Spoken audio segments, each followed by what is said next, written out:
Hutan Batang Toru terbentang di 3 kabupaten yang ada di Sumatera Utara, Tapanuli Utara, Tapanuli Tengah, dan Tapanuli Selatan. Alam yang subur membuat sejuk sejauh mata memandang. Hutan Batang Toru dilimpahi keragaman hayati yang tinggi. Hutan Batang Toru memiliki luas 133.841 hektar. 66,7%-nya terletak di Tapanuli Utara, 22,6% di Tapanuli Selatan, dan 10,7% berada di Tapanuli Tengah.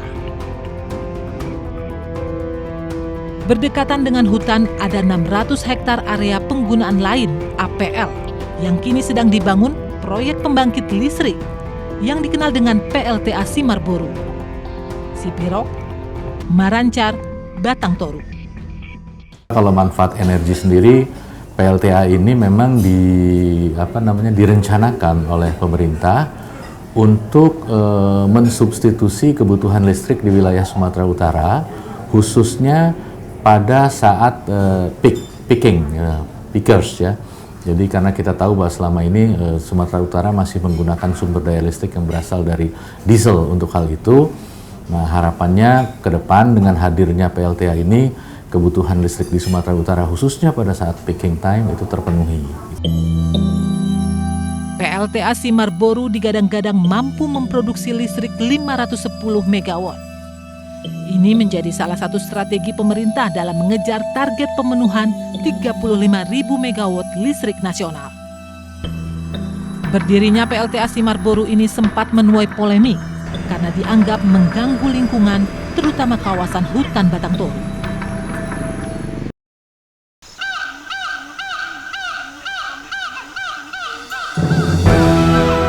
Komitmen pemerintah untuk mengurangi emisi karbon justru berbanding terbalik saat ribuan pohon dibabat untuk membangun PLTA Simarboru.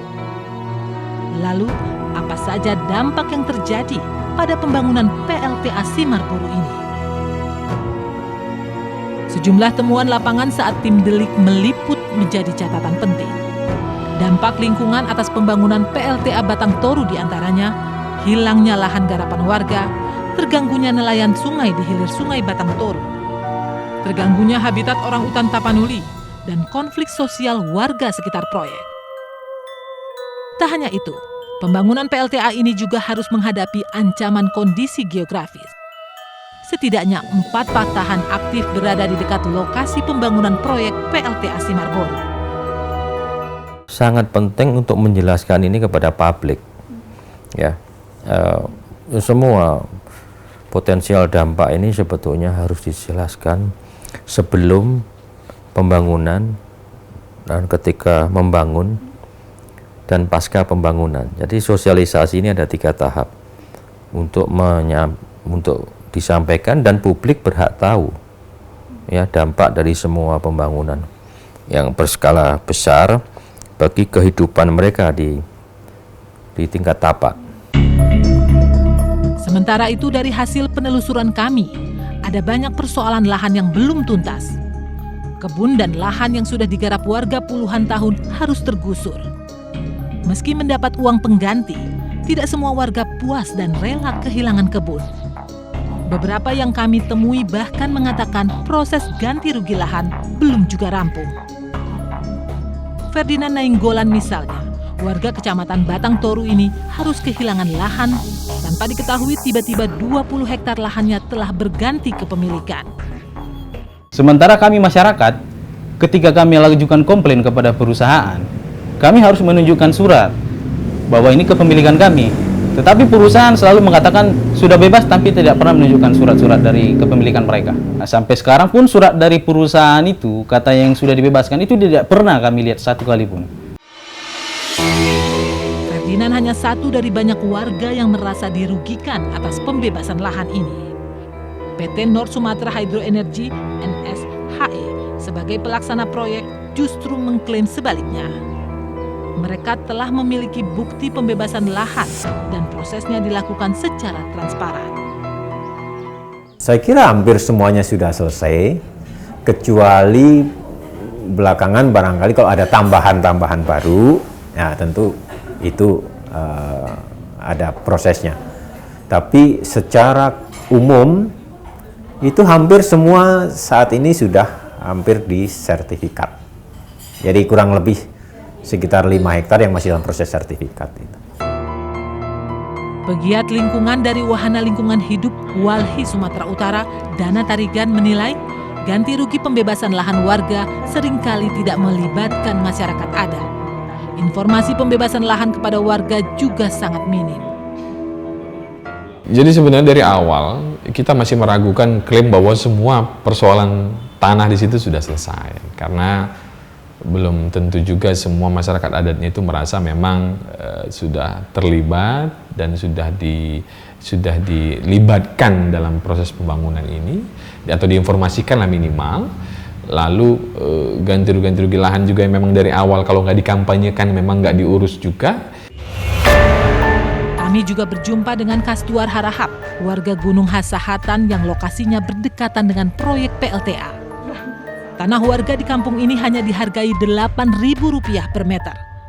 Pihak PLTA juga berjanji akan memberi pekerjaan kepada warga jika mau menjual tanahnya. Namun, semua itu justru hanya harapan kosong.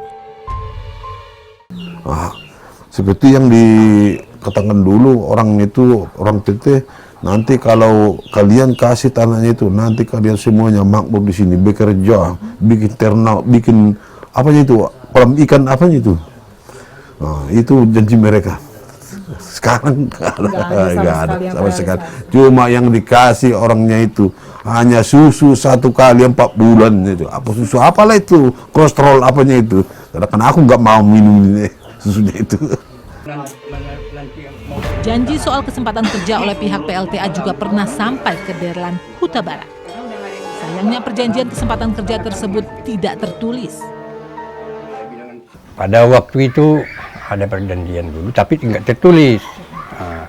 Nanti tanah kamu itu sudah dikasih, kamu akan kerja 70% putra daerah sini.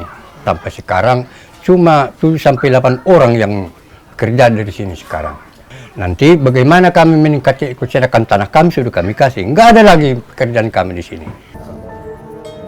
Kepada kami, pihak PT NSHE menyebut penyerapan tenaga kerja lokal tidak hanya pada warga sekitar proyek. Namun PT NSHE juga membuka kesempatan kepada warga negara Indonesia yang memiliki kemampuan di bidang teknis yang dibutuhkan pada pembangunan PLTA Simarburu. Nah, yang dimaksud dengan tenaga kerja lokal itu adalah tenaga kerja warga negara Indonesia, ya. Jadi yang selain berasal dari desa-desa di sekitar proyek, bisa juga berasal dari lokasi-lokasi di luar proyek, ya. Itu tergantung kepada skill atau dan profesi dari yang dibutuhkan. Pembangunan PLTA Simarburu masih pada tahap awal. Namun sejumlah isu panas terus menerpa. Selain dampak sosial yang belum selesai, pembangunan PLTA Simarburu juga menyebabkan kerusakan lingkungan. Ditambah lagi soal AMDAL yang hingga kini belum juga selesai dan diwarnai sejumlah keterangan yang bertolak belakang dengan fakta.